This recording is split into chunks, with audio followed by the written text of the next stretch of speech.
삶이 때로는 힘들고 어려울지라도 돌아보면 하나님의 은혜고 살아가고 하나님의 은혜인 줄로 압니다. 늘 주님께서 주시는 공급해 주시는 힘으로 살아갈 때에 우리가 부른 찬송처럼 예수님이 우리의 소망이 됨을 믿습니다. 아멘.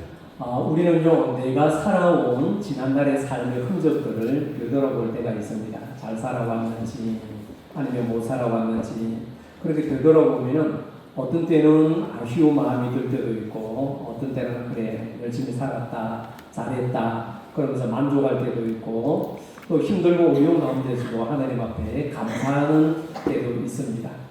또 그것만 그럴까요? 어떤 때는요, 차라리 내가 그러지 않았으면 더 좋았을 걸 그런 마음으로 약간의 후회하고 반성하는 그런 때도 없지 않아 있습니다. 하지만 그런 시간들 속에서도 앞으로 새롭게 다가올 시간들에 대한 나름대로의 기대와 소망을 품고 우리는 하루하루 살아갑니다. 그러게 우리 예수 그리스도 이름이 우리에게 소망이 되는 줄로 믿습니다. 자, 그런데 우리는 이 삶이라고 하는 것은 참 신기한 게 뭐냐면 이 삶이라는 이 본질을 살아가면 살아갈수록 때로는 약해지는 것이 대부분의 현실입니다. 육신의 건강 때문에 약해지고 때로는 없는 물질적인 어려운 궁핍함 때문에 약해지고 아니면 굳게 믿었고 세웠던 그 결심 때문에 약해지기도 하고 그러므로 때로는 신앙 때문에 말씀과 씨름하기도 하고 때로는 이 세상 유혹 속에서 세상 전쟁터에서 그리스도인으로서 어떻게 살아가야 될까 고민하기도 하고 또 이겨내기 위해서 부단하게 노력하기도 하고 애씁니다.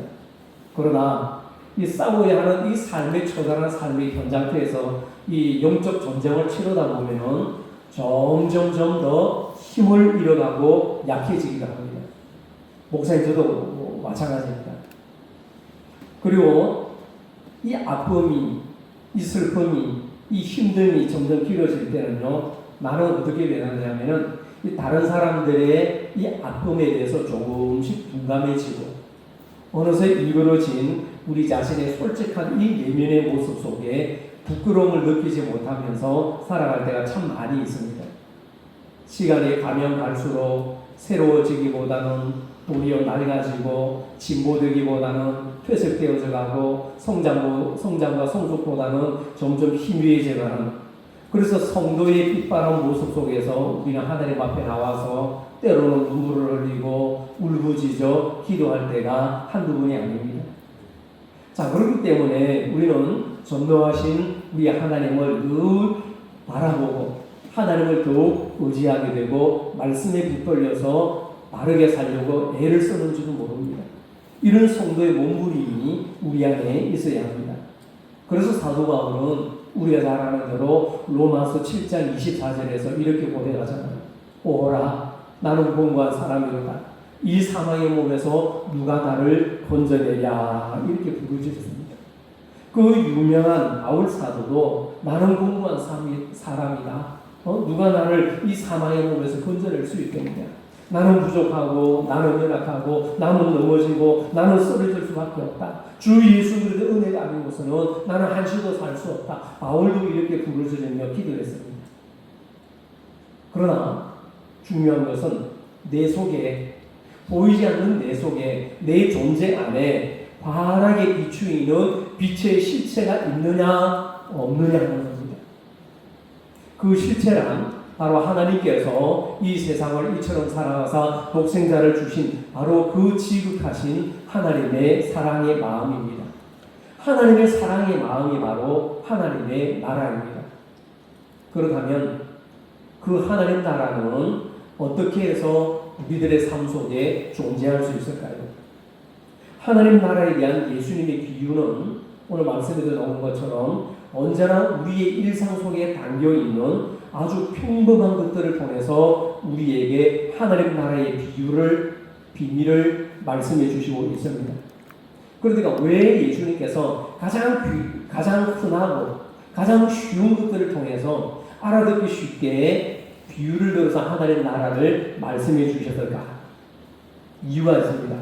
그것은 우리가 가장 쉽게 보고 우리가 가장 쉽게 접할 수 있는 것처럼 하나님의 나라가 저 멀리 형이상학적으로 저 멀리 유토피아로 저 멀리 있는 것이 아니라 바로 우리 안에 있다고 말씀하신 그 뜻을 오늘 본문 속에서 발견할 수 있습니다. 하나님의 나라는 어디에 있습니까? 성경에 보면 하나님의 나라는 어디에 있다고 그랬어요? 예, 이미 우리 안에 있다.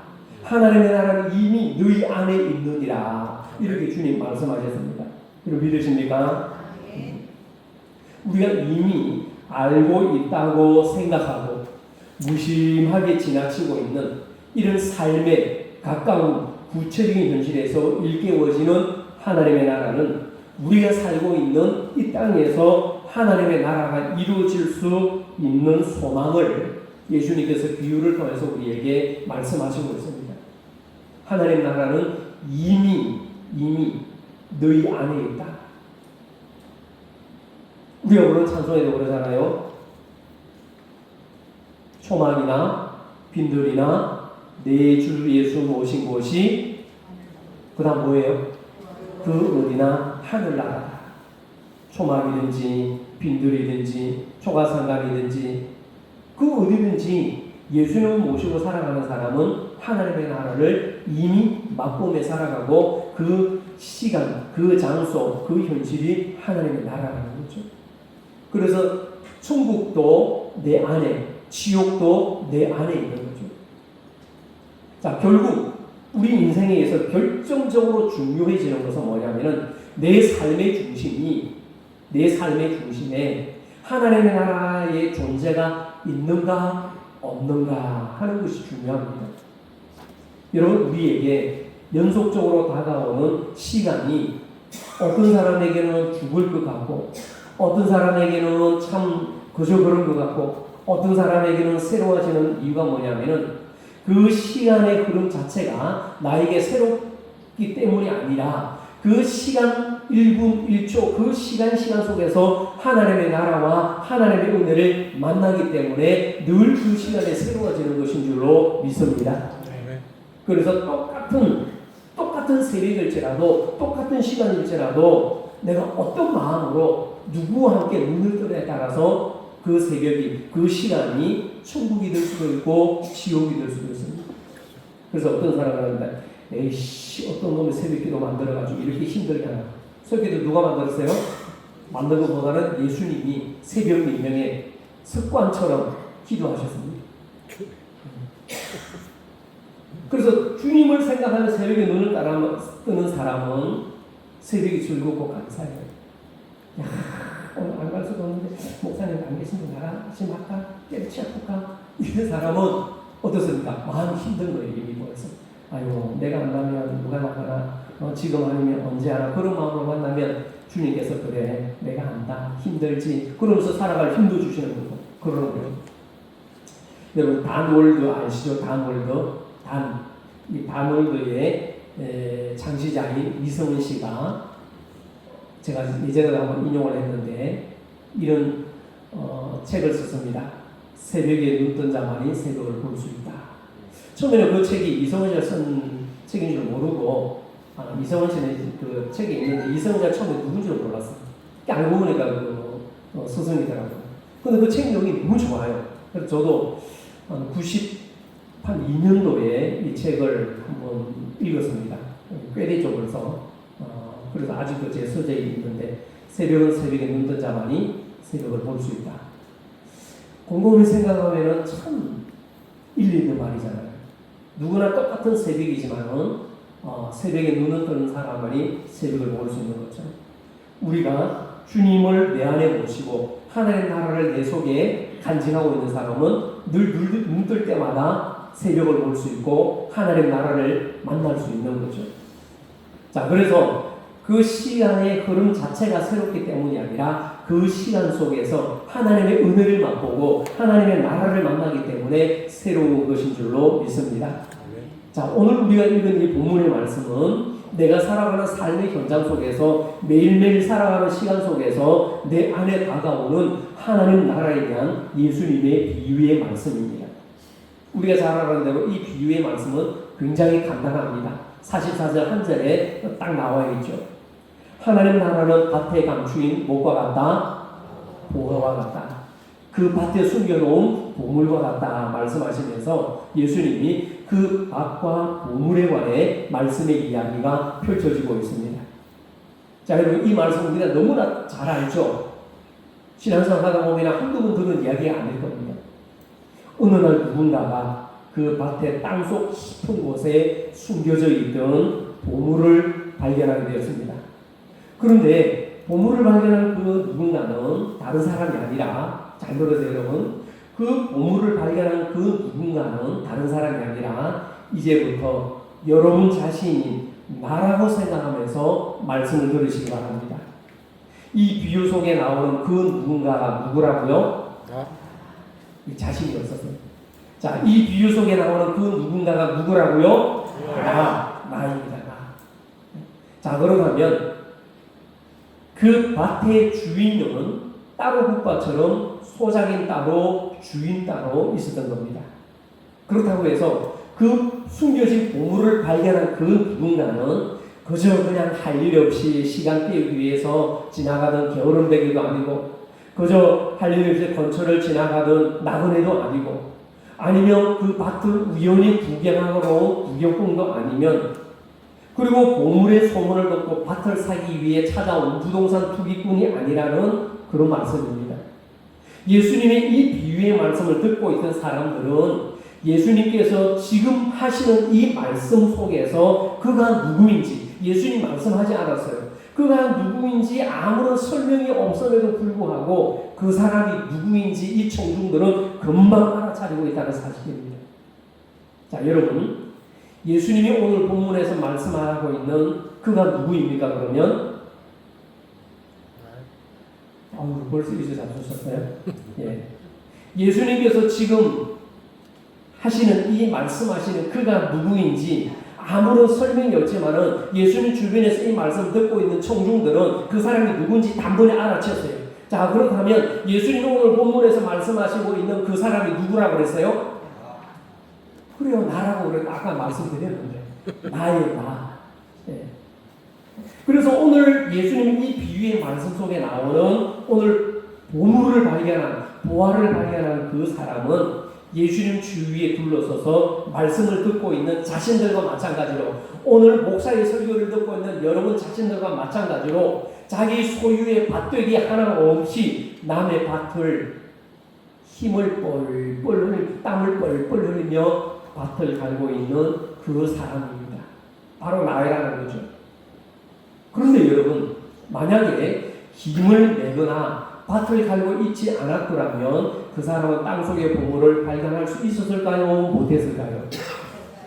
그렇죠. 이건 뭐 삼척동단어 아는 사실입니다. 그 사람이 땀을 흘리고 힘을 내거나 밭을 갈고 있지 않았더라면 그 사람은 땅속의 보물을 발견하지 못했을 거예요. 그래서 성경에는 분명히 밭에 감추인 뭐라고 합니까? 보화. 드러난 보화가 아니라, 눈에 보이는 것이 아니라 감추인 보화라고 말씀합니다. 감추인 보화. 예수님. 그래서 땅을 갈고 고된 노동을 하지 않는 사람은 그 밭 속에, 그 땅 밑에 지렁이가 숨어 있는지, 보석이 숨어 있는지, 고철덩어리가 숨어 있는지, 무엇이 숨어 있는지 도무지 알 수가 없습니다. 그러나 이 사람은 우리가 잘 아는 대로 고린도전서 15장 58절의 말씀처럼 너희의 수고가 주 안에서 헛되지 않은 줄 알미니라, 이 말씀처럼 땀 흘린 수고의 대가로 자기의 모든 소유를 다 팔아서라도 맞바꿀 수 있는 엄청난 보화를 발견했습니다. 뭐함으로 인해서 발견했죠? 뭐함으로 발견했어요? 땅을 갈고 있어요. 땅을 갈고 있어요. 그렇지 않으면 어떻게 눈으로 땅을 갈거나 힘을 내지 않고 노동을 하지 않았다면 어떻게 땅 속에 숨어있는 보화를 발견할 수 있었겠어요? 숨겨진 보물을 발견한 것은 결코 우연이 아니라는 겁니다. 그것은 자신의 삶의 현장에서 열심히 밭을 가는 땀 흘림의 노동을 전제로 하고 있는 말씀입니다. 농부가 아니더라도 여러분, 농부가 아니더라도 뒷마당에 씨를 뿌리기 위해서 또는 김을 내기 위해서 땅을 조금이라도 파본 사람은요, 밭을 고르는 일이 얼마나 힘든 일인지 짐작이 가실 겁니다. 잡초만 뽑더라도 얼마나 힘들어요. 네. 요즘에는 트랙터나 경운기가 논밭을 갈기 때문에 그렇게 어려운 일은 아니지만은 그 당시에는요, 괜이나 홈이나 사람의 힘으로 쟁기를 가지고 밭을 갈고 땅을 고르내는요 결코 쉽지 않습니다. 요즘처럼 땅이 좋아가지고 부드럽냐 그러지 않습니다. 이스라엘에는요 이 말 그대로 광야입니다. 네. 사막이 되어 있기 때문에 땅을 거름주고 관리하지 않으면 농사하기 쉽지 않은 그런 땅이죠. 그래서 무엇보다도 그 땅을 부드럽게 만들어가는 과정에서 밭과 흙에 대한 농부의 애정이 없으면 땅을 일구고 밭을 가는 것은 결코 쉬운 일이 아니라는 거예요. 그런데 구약성경 열왕기상 19장 말씀에 보면은 선지자로 부름을 받기 전에 소 12결의로 밭을 갈고 있는 장면이 나옵니다. 그 사람이 누구죠? 자, 퀴즈입니다. 열왕기상 19장에 보면은 하나님으로부터 선지자로 부름을 받기 이전에 소 12결의로 밭을 갈고 있는 장면이 나오는데 그 밭 가는 사람이 누굴까요? 자, 1번 엘리야, 2번 엘리사, 3번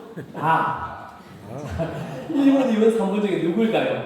1번 엘리야, 2번 엘리사, 3번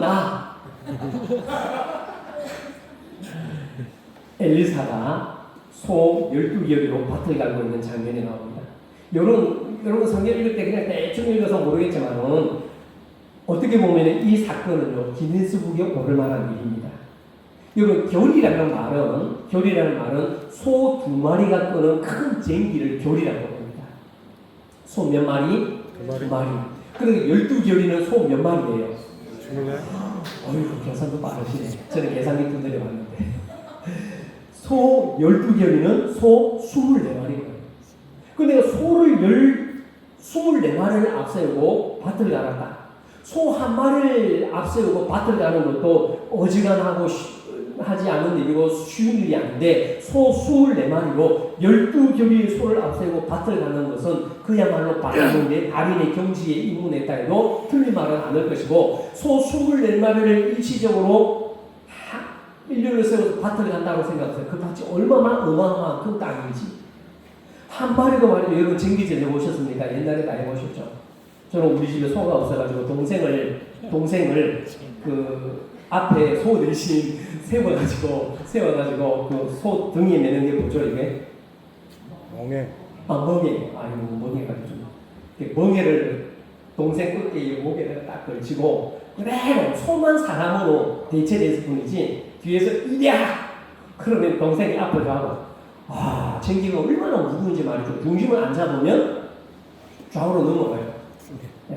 그런데 엘리사가 24마리의 소를 앞세우고 그 큰 밭을 갈았다. 기네스북에 오를 일입니다. 여러분, 사람이 밭을 갈고 땅을 고르는 과정은 결코 간단하지 않습니다. 집에서 기르는 이 화분의 화초들도 돌보는 사랑과 정성이 있어야 되는 것처럼 농부가 밭의 형편을 살피며 흙을 고르고 다독거리고 정성으로 땅을 일구는 과정이 없으면 밭은 되지 않습니다. 옛날에 강원도에 화전민들이 많이 살았다고 그러잖아요. 저는 한 번도 본 적이 없어요. 책에서만 들었지. 그래서 강원도는 뭐가 많아요? 산이 많잖아요. 우리 여기도 이렇게 강기도라고 그러더라. 강기도. 예, 강원도와 경기도가 합성도 강기도라고. 그래서 산이 많으니까 이 산은 밭을 개간을 해야 되는데 어떻게 해야 돼요? 그 나무와 풀을 다 뺄 수는 없으니까 뭐를 질러요? 불? 예, 불을 질르죠. 불을 질러서 개간해서 땅을 만듭니다. 쉬운 일이 아니죠. 그래서 그 땅의 성질이 어떤지, 돌이 많은지, 기름진지, 메마른지, 건조한지, 푹석거리는지, 기름기가 있는지 다 보는 거죠. 그래서 그 정성과 시간을 투자하지 않으면 밭은 되지 않는 거죠. 여러분, 땅 속에 보물은 바로 그런 과정을 통해서 온 정성과 시간과 땀을 쏟아서 그 밭에 가치를 부여하게 만드는 사람에게만 발견되는 선물이 바로 그 땅 속에 있었던 보물이라는 겁니다. 무엇을 말할까요? 하나님께서는 우리의 삶이라는 저마다의 밭에, 우리의 삶이라는 저마다의 밭에 보물을 숨겨 놓으셨습니다. 우리는 믿음의 눈으로 이 보물을 발견할 수 있어야 합니다. 그런데 오늘 본문에 보면 보물을 발견한 그 사람이 보물이 누구에게도 발견되지 않도록 제자리에 다시 어떻게 합니까? 묻어둡니다. 왜 그러느냐? 이것은 이 보화를 발견한 이 사람이 그 보화의 가치가 얼마나 귀하고 얼마나 소중한지를 우리에게 너무나도 잘 보여주고 있습니다. 이것은 어느 누구에게도 빼앗기거나 보물이 유린당하는 일이 없도록 하기 위한 그 농부만의 최소한의 적극적인 방법이라는 것이죠. 그래서 밭을 힘겹게 갈고 사랑으로 어루만진 사람에게만이 이 보물의 진정한 가치가 드러나는 것은 어쩌면 당연한 이치인지도 모릅니다. 그것은 농부의 사랑의 손길이 듬뿍 담긴 이 사랑의 과정을 통해서 발견된 기쁨이기 때문입니다. 자, 그런데 여러분, 궁금한 것 없어도 이 짧은 이 44절 본문을 읽으면서 다른 것이 아니라 그 보물이 왜 그 땅 속에 들어가 있었는지 그 동기와 과정은 예수님이 설명을 하지 않기 때문에 알 수가 없습니다. 비유 속에서는. 그러나 어쨌든 땅속 깊이 아무도 몰래 숨어 있었던 이 보물은 땅을 사랑하고 주어진 일에 최선을 다하는 진정한 일꾼에 의해서 발견됐다는 것. 이것 자체가 보물과 농부에게는 서로 간의 참 깊은 만남이 아닐 수 없습니다. 그 만남은요, 기쁨이요, 은총이요, 감격이요, 축복이 분명합니다. 그래서 보화는 더욱 보화로서의 빛을 나타내고 농부는 그 보화의 가치를 더욱더 최상급으로 만들어가고 있습니다. 그래서 이 사람은 자신이 있는 것, 없는 것, 가진 것 다 총동원해서 전 재산을 팔아서 그 보화가 묻혀있는 밭을 결국에는 통째로 사게 되는 놀라운 지혜를 발견하게 되는 겁니다. 여러분, 우리 하나님은 졸지도 않으시고 주무시지도 않으시며 이 세상이라는 밭에서 우리를 통해서 오늘도 열심히 일하고 계시는 줄 믿으시기 바랍니다. 그래서 사방팔방 곳곳마다 묻혀있는 우리 인생의 삶을 발견하셔서 하나님 자신의 전부를 거시고 예수 그리스도를 통해서 오늘 우리를 숨겨진 밭에서 꺼내어 주시고 사시고 우리를 빛나게 해주셔서를 여러분 기억하시기 바랍니다. 이런 하나님의 놀라운 사랑과 은총으로 우리는 이 세상에서 하나님 나라의 존재를 증거하는 귀한 영광을 얻게 되었습니다. 하나님이 우리를 땅속에서 캐내주시지 않았더라면 우리가 어떻게 보화로 보물로서의 가치 있는 삶을 살아갈 수 있겠어요? 그러므로 하나님 편에서 하나님 입장에서 생각해 볼 때 우리가 너무나도 귀하고 귀한 보물이라는 사실입니다. 할렐루야. 예. 하나님께서 생각해 보세요. 하나님께서 흑암의 권세라는 사탄의 땅에 꽁꽁 묶여있던, 꽁꽁 숨겨져 있던 우리를 하나님께서 자신의 전부를 다 들이셔서 예수 그리스도라는 엄청난 값을 지불하시고 우리 자신을 어둠의 권세, 어둠의 죄악의 땅 속에서 우리를 캐내어 주셔서 죄인에서 의인의 자리로, 사망에서 영생의 자리로 옮겨주셨음을 믿으시기 바랍니다. 그래서 우리는 너무나도 찬란하게 반짝반짝 빛나는 보화로서 천국의 보물로 살아가고 있다는 사실입니다. 그래서 이 일로 말미암아 나 한 사람 한 사람이 우리 자신이 하나님과 만나는 진정한 축복의 은총을 얻게 된 줄 믿으시기 바랍니다. 바로 이 놀라운 사랑의 진실을 다시 한번 믿음으로 발견하셔서 더 큰 축복과 감사 속에서 기쁨으로 살아가는 우리 성도님들 되시기를 축원합니다. 그러기에 사실 진짜 보화는 바로 하나님 나라입니다. 같이 봅시다. 진짜 보화는 하나님 나라입니다. 하나님 나라입니다. 진짜 보화는 하나님 나라죠. 어쩌면 그 나라에 속한 우리 자신은 물론이고 하나님은 말로 다 할 수 없는 큰 은혜로 우리를 사셨는데 그 하나님의 그 은혜가 바로 또 보화 중에 보화라는 사실입니다. 그리하여 우리 속에 하나님 나라라고 하는 이 엄청난 축복의 선물이 내 안에 있다라는 것을 예수님께서 다시 한번 깨닫게 해주시는 말씀이 아닐 수 없습니다.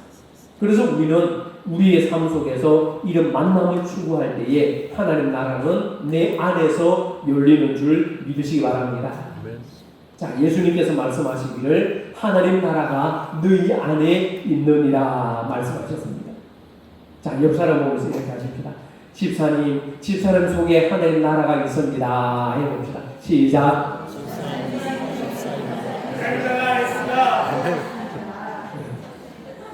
누구 속에 하나님 나라가 있어요?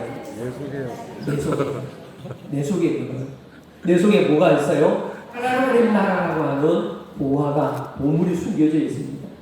바로 여기에 구원의 은혜가 있고 생명의 자유가 있습니다. 그러므로 우리는 하나님으로부터 새로운 사명을 부여받았습니다. 할렐루야. 네. 우리 주변에 아파하고 힘들어하고 신용하는 많은 심령들을 주님의 사랑과 정성으로 잘 보살펴 주어야 합니다. 그렇게 하면 우리는 다시금 그 밭의 진정한 주인이 되어서 숨겨진 또 하나의 보화를 발견하는 귀한 성도가 될 줄로 믿습니다. 그러기 우리는 하나님의 사랑의 대상이기도 하지만 또한 하나님의 사랑을 세상에 전하는 주체가 되기도 한다는 사실입니다. 그러므로 우리 자신은요, 우리 모두 다 밭에 숨겨진 보물인 동시에, 내가 보물인 동시에 어느 누군가에게도 숨겨져 있는 그 하나님 나라의 보화를 캐내도록 우리가 그 세상이나 밭에 나가서 그 밭을 열심히 경작하고 그들 속에 숨겨져 있는 하나님 나라의 보화를 캐내는 우리가 되어야 합니다. 그 사명을 주님께서 우리에게 허락해 주신 거예요. 여러분 믿으십니까? 네. 그러기에 이제 그 밭을 진정한 심령으로 우리가 경작할 수 있는 그런 마음이 되어야 됩니다. 우리가 이제는 나 아닌 또 다른 밭에 있는 보화를 발견하고 싶고 캐내고 싶어서 그 밭을 알고 밭에서 그 보화를 캐내고 싶어서 또 한 사람을 하나님의 자녀로 빛나게 만드는 참 주의 모습이 나라는 사실을 또 여러분 한 번 더 기억하시기 바랍니다. 그래서 이로써 우리가 성도로서 조금씩 하나님의 모습을 닮아가는 줄로 믿습니다. 그러기에 여러분, 우리에게 진정한 밭은 어디이며 나에게 있어서 참된 기쁨의 보물은 무엇인지 여러분 여러 방면에서 다각도로 생각하면서 여러분의 진정한 보물을 찾아서 기쁨을 회복해 나가는 성도님들 되시기를 바랍니다. 나에게 있어서 진정한 밭은 어디인가? 나에게 있어서 참된 기쁨의 보화는 무엇인가? 여러분 한번 곰곰이 생각해 보시면서 그것을 발견하기 위해서 부단히도 애를 쓰는 여러분 되시기를 바랍니다. 자, 이제 오늘 말씀을 맺습니다. 우리 모두가 믿음, 소망, 사랑으로 이 세상의 밭을 향해서 하나님을 알지 못해 묻혀있는 생명이라는 보물에게, 보화에게 다가가야 할 사명이 저와 우리 모두에게 담겨져 있습니다. 우리의 이웃들이 바로 진정한 주인을 기다리는 보물임을 기억하시기 바랍니다. 그래서 복음이 증거되는 바로 그곳이 곧 하나님의 나라입니다. 이 사실을 우리 모두가 바로 알고 기뻐하고 순종할 때에 하나님의 은혜가 우리 안에 항상 넘칠 줄로 믿습니다. 그러기 우리는 저 세상이라는 밭에서 열심히 밭을 갈고 땀 흘리고 수고하는 영적인 노동자가 되어야 됩니다. 그러지 않으면 보화를 발견할 수 없고 보화를 캐낼 수가 없어요. 하나님 앞에서 숙면한 열정으로 세상의 척박한 땅을 복음으로 갈고 엎을 때에 땀 흘리는 그 수고는 우리에게 하늘의 진정한 기쁨과 축복을 가져다 주는 줄로 믿습니다. 그렇기 때문에 그 일을 통해서 만나는 사람들마다 그들은 하나님의 진정한 보물과 보화들로 탄생할 것이고 그 속에 진정한 하나님 나라가 건설될 줄로 믿으시기 바랍니다. 내가 얼마나 저들을 위해서 진정하게 눈물을 흘리냐, 진정하게 기도에 땀을 흘리냐, 그 사람이 찾아가는 발품을 파느냐, 그 수고와 땀과 정성을 통해서 그들 속에 감추어져 있는 하나님 나라의 보화가 발견된다라는 사실입니다. 그래서 그 사람이 그 보화를 발견할 수 있도록 도와주어서 그 사람의 모든 것을 동원해서라도 예수 그리스도를 나의 구주로 영접할 수 있도록 무엇을 다 지급해서라도 하나님 나라를 살 수 있도록 우리가 농부로서 그 일을 잘 감당해 나가는 저희들이 되어야 할 줄로 믿습니다. 이 일을 위해서 여러분 간절한 마음으로 기도하는 여러분 되시기를 바랍니다. 하나님, 제가 주님의 보화입니다. 이제 그 보화를 다시 발견하고 캐내는 그 뜨거운 농부의 열심과 마음으로 살겠습니다. 주님, 제가 그 일을 하겠습니다. 이런 다짐과 결단으로 기도하면서 주님의 뜻을 이루어가며 천국의 보화를 발견하는 우리 청원의 모든 믿음의 식구들 되시기를 간절히 축원합니다. 기도하겠습니다. 하나님 아버지, 사탄 마귀의 그 근모술수와 흑암의 권세에 붙들려서 죽은 가운데 살아가는 우리들을 하나님께서 그 모든 값을 지불하시고 예수 그리스도를 통하여서 우리를 건져주시고 캐내주시고 하나님 보화로 살아갈 수 있도록 하나님 나라를 진정으로 소유한 기쁨으로 살아갈 수 있도록 은혜 주심을 감사합니다.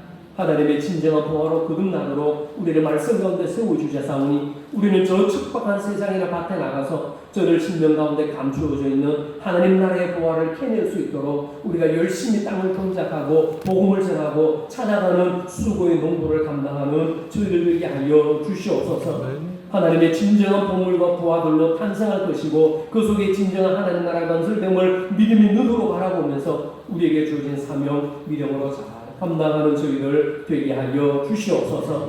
그래서 또 하나의 보화를 발견하고 한 영혼이 구원하는데 최선을 다함으로 저들에게 하나님 나라의 진정 가치를 알아가게 하고 맛볼 수 있도록 우리가 헌신하는 저희들 되게 하여 주옵소서. 우리 주님 예수님 이름으로 기도하옵나이다. 아멘.